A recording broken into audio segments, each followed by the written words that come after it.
Hello? Anyone here? Guess not.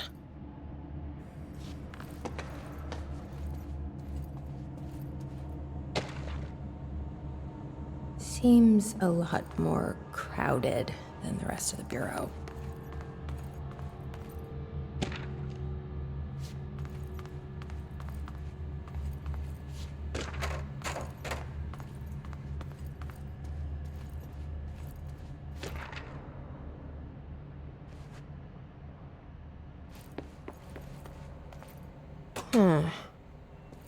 It's not working.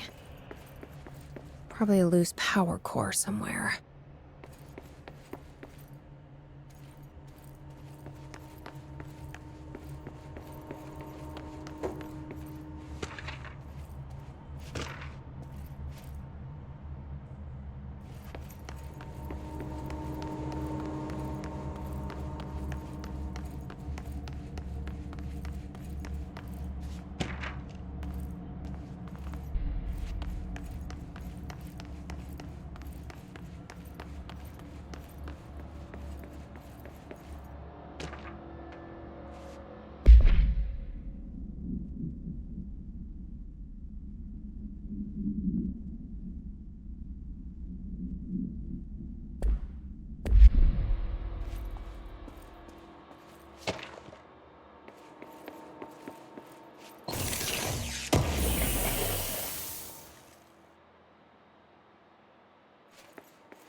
Now that gate should open.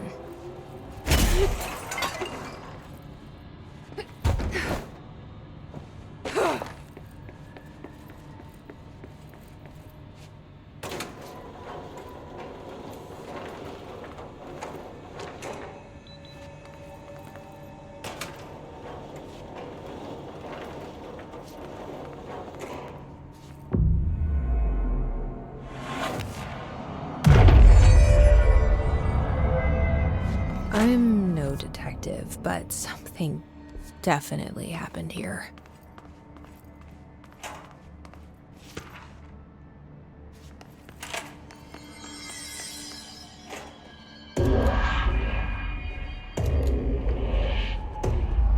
Do we know each other? This feels familiar. I can't seem to... I've forgotten it. I'm sorry.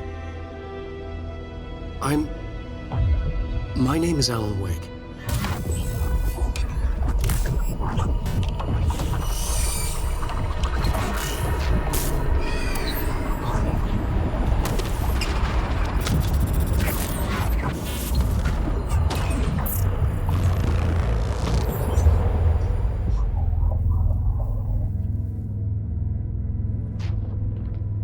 Who are you?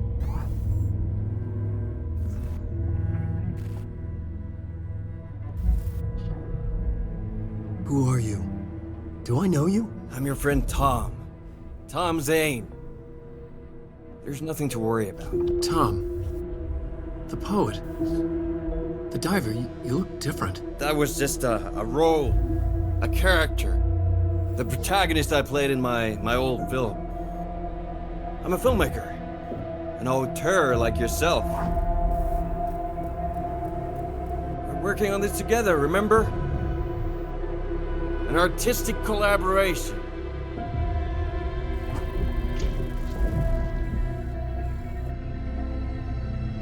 You need a drink.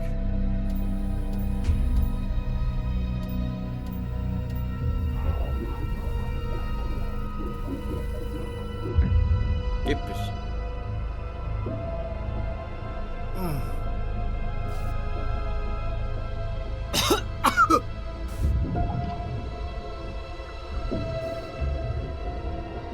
Endless darkness. Nothing holds still. But we're very close now. You've been writing. You found a way to escape. It'll work this time. Riding? You found a way! No. I don't... Wait. There's something. It's my double. He's out there. I've seen it. Yeah. Nothing to worry about. I'm dealing with it. It's fine, my friend. Let me handle him. You've met him? What the hell? Now, come on. You misunderstand me.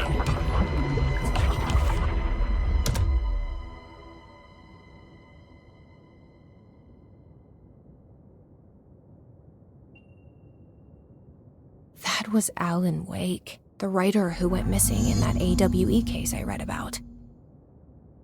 What's he doing here? And Thomas Zane was with him. The poet. No, wait. He was a filmmaker. I always remember that wrong.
Dr. Emil Hartman, devoured by hungry darkness, became the thing that had been Hartman. Broke loose, killed everyone it could, lurking, roaming, waiting. Then something else came, a resonance. The thing that had been Hartman went through another change.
Creepy, damp, and abandoned. Why did Wake want me to come here?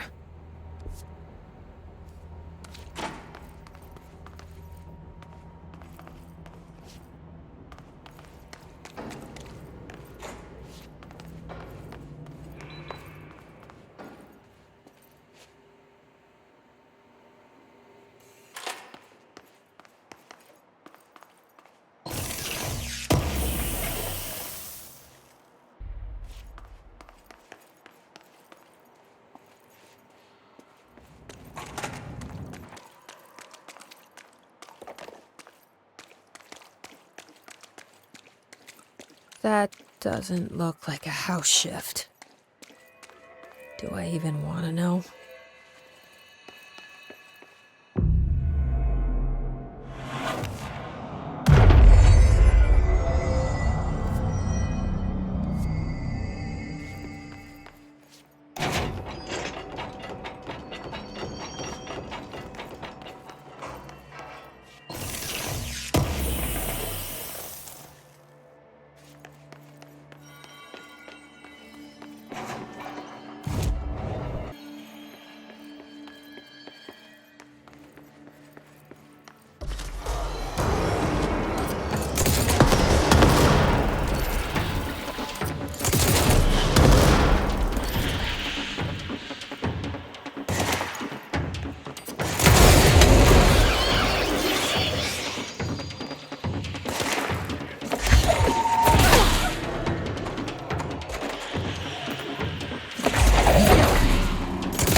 Whoa.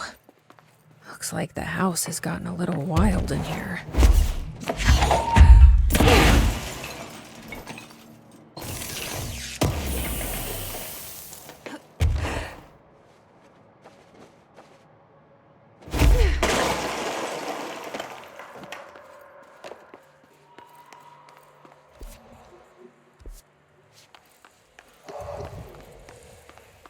This darkness is blocking the door. So now I have to deal with an interdimensional noise and sentient shadows.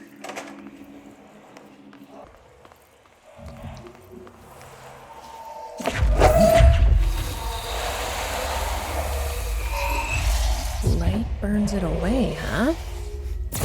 Makes sense.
The third thing, The sound made darker, the darkness made louder. Hartman was stretched, like a worm through time. The third thing was a monster. Now he crashed out of darkness toward Faden.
My understanding of the darkness is fragmented, incomplete.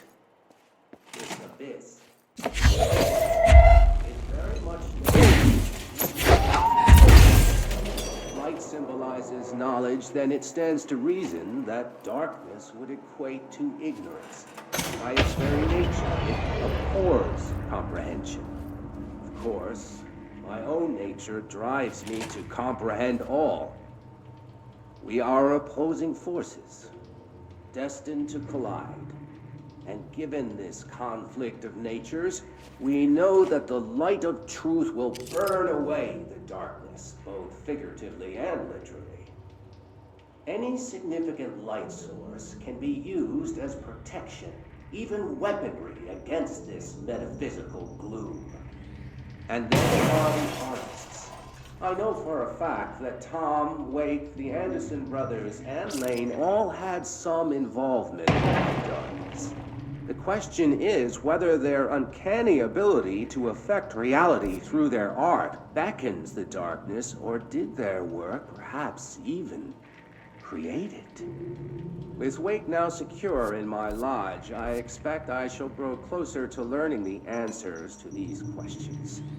Assuming he cooperates, which is proving quite the challenge.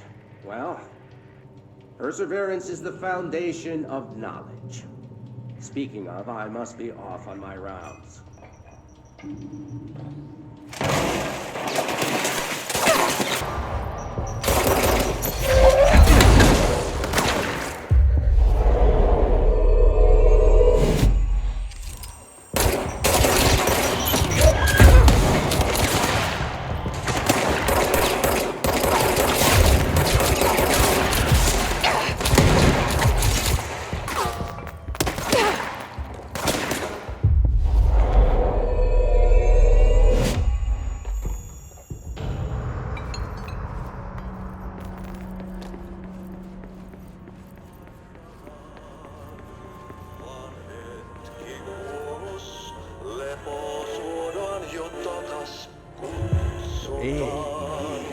The plants in here. Darkness everywhere. New day, same old bloody city, said the old lady. Like tar but good for nothing. Get rid of it.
I don't feel right. Something in this darkness is draining me.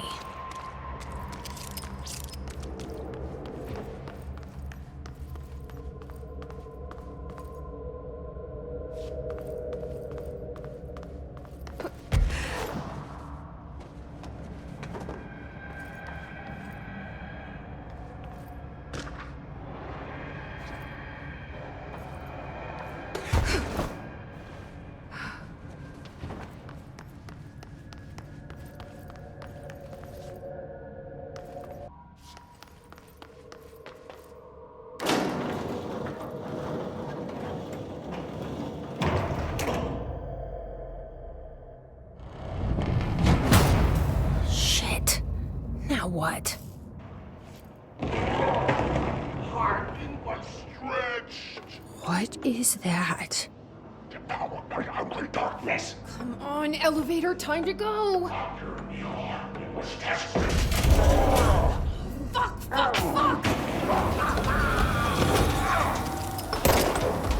I don't like the light. I can use that.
Arcade machines.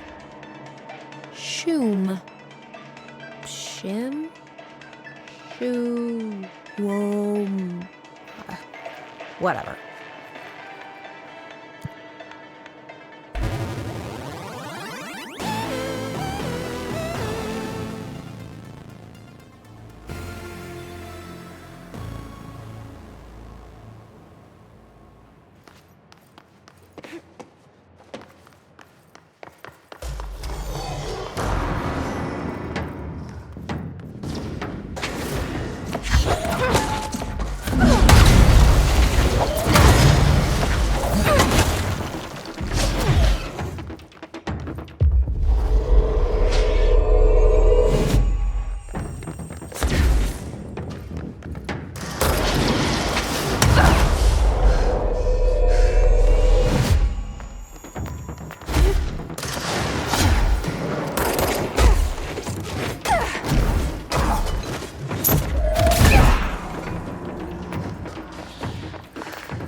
What are you doing in investigations? Jesus, don't scare me like that, Langston. If you're talking talking right now, I can't hear you. It's a one-way system. Try to find an intercom. Langston, it's me, Jesse. I know. I can see you on the monitors. The cameras in there haven't worked since we sealed that sector off a couple years back. Let me guess. You sealed it because of the monster guy. Wait, did you see Dr. Hartman? Jesus, I really wish you hadn't opened that firebreak. Okay, listen, you need to find Hartman and kill him before he gets out into the Bureau. That thing is a person? He was a person.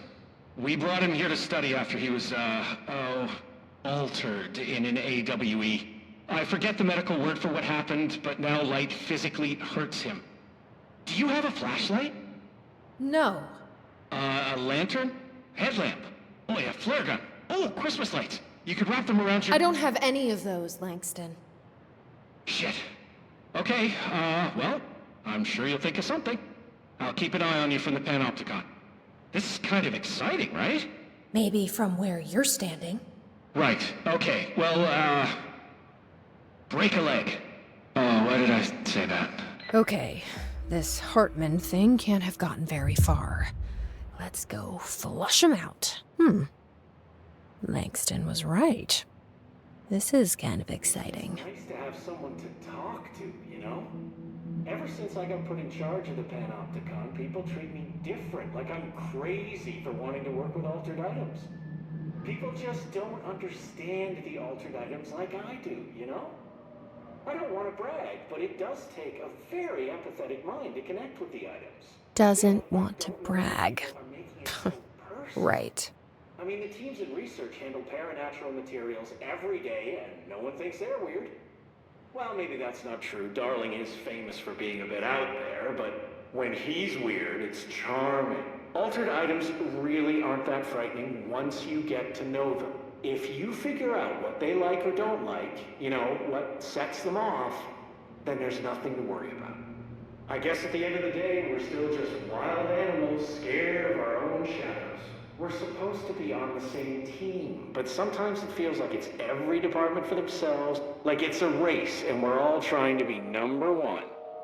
If it is a race, though, I'd say Darling is a mile ahead of everyone else. He was Trench's golden boy for years, but that relationship has gotten pretty tense, or so I've heard through the grapevine. Not that I spread rumors, just, you know, people talk. Not me, though. I keep my nose to the grind. Too much work to do to focus on those kinds of things. I need to stay focused so I can get my work done and get home to feed Alfred. He's just gonna talk forever, isn't he? I have my neighbor checking on Alfred at 7 o'clock if I'm not back yet. She's very nice. Her name is Maria. She's older. She came to New York in the 50s to attend school and has been here ever since. She has a couple of kids. I met them at Thanksgiving. Big family. Very nice people. Anyway, she has a key to my apartment. She gives Alfred his dinner if I'm not home. I'm gonna have to find her a nice food arrangement as a thank you after this.